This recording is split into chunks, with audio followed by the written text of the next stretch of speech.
About Zendaya's portrayal of Chani, which has gotten a lot of flack from people across the internet, I only have a few things to say.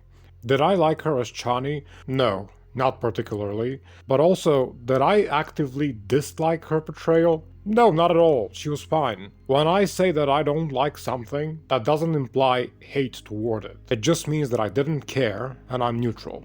Now, why was it that I didn't care about the movie character? Well, because as beautiful and as talented as Zendaya is, outside this film, within it, she didn't stand out to me. Because let me try and describe a bit how book Chani stood out to me, at least in my mind. Chani is supposed to be striking, especially in the eyes of Paul, as this mysterious girl from some kind of a weird vision who is completely different from Paul, who himself is in a way a pampered little rich bitch in a palace on his own personal fucking planet, and Chani is from far off, living on a horrible and deadly planet amongst a people who have learned to survive within the most extreme environment to the point of drinking their own piss and sweat. Paul and Chani, as I understand it, should be something like a gender-swapped Tarzan and Jane.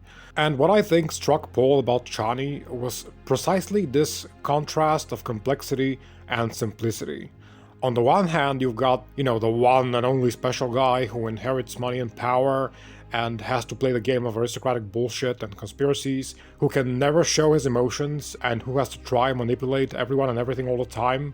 And then on the other hand, Chani is just a girl trying to survive in hell every day, and living amongst a people who, having to just survive daily, have not adopted this societal way of being two-faced all the time. They're an honest, simpler people, and I mean simpler in a positive way. And Chani's capable of just being herself and honestly loving him.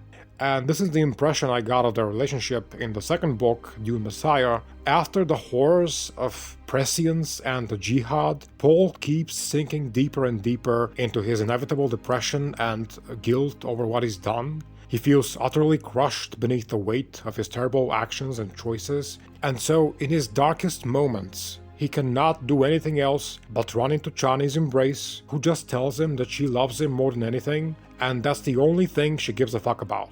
Him. And I get a bit teary-eyed even now, because I think it's a beautiful relationship. It's like the love between a tornado and a breeze. And some people might tell me that I'm making her look simple. No, I don't think I am. I wouldn't say the ease with which someone expresses their true emotions makes them not smart or something of this kind. I even admire such people as ones who have, in a way, transcended over societal bullshit of relationship norms, etc.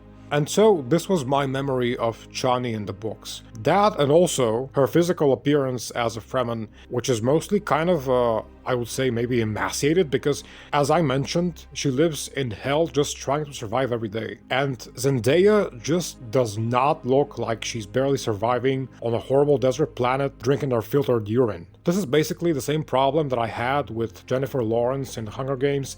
The book is literally called The Hunger Games, and none of them looked hungry, especially Jennifer Lawrence. I mean, she's an absolutely beautiful woman, but her body is not at all that of a starving teenager.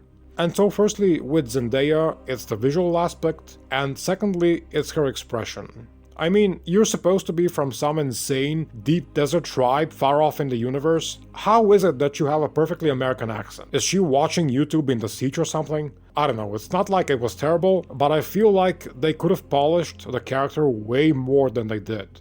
However, we're getting to the main point. In regards to the massive flack she's getting from people, I have noticed that this is mostly happening because of her changed character arc in the film. In the film, we're presented with the problem of religious fanaticism via the use of the two characters of Stilgar and Chani. Stilgar depicts the typical religious zealot and his mindset. He believes a prophecy, he finds his messiah, he starts to find subtle ways to believe in his messiah, and from then on, no matter what kind of logical argument you present to him, he's still gonna believe, and there's nothing you can do about it. It's basically how cult members are brought in.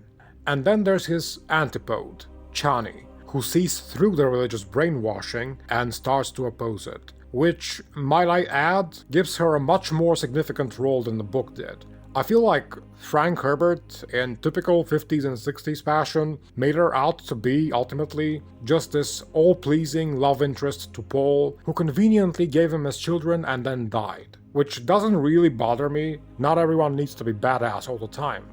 But, if I have to choose between this and the movie version where we play with the idea of fundamentalism, guess what I'm gonna pick? Yeah, the second one. Her being somewhat more active as a character is not at all bad. And the people who are mad about it, what exactly are you mad about? That she was given more agency? Because if that's the reason you're mad, guess what? I'm gonna gently point you to the fact that the problem is yourself. Because if you think a 60s emotional doormat of a character being given a more active role is bad, well, you're an asshole. That's all I'm gonna say about that. So anyways, I did not like the movie version of Chani for said reasons, but I was fine with the change of her character arc. My favorite screen Chani is the one from Children of Dune. To this day, she is the one I picture whenever I think back to the books.